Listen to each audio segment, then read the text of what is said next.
अल्हम्दुलिल्लाह अहमदुहु व हुवल महमूदु अबदन अबदा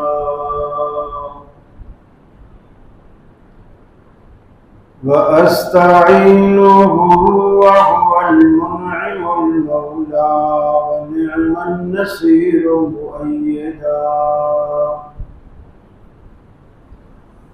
ला शरीक लहु इलाहन वाहिदन अहदन फर्दन समदा व अशहदु अन्न सय्यिदना व सनदना मुहम्मदन अब्दुहु व रसूलुहु नबिय्युम मा ज़ल्ला व मा हवा व मा यंतिक़ु अनिल हवा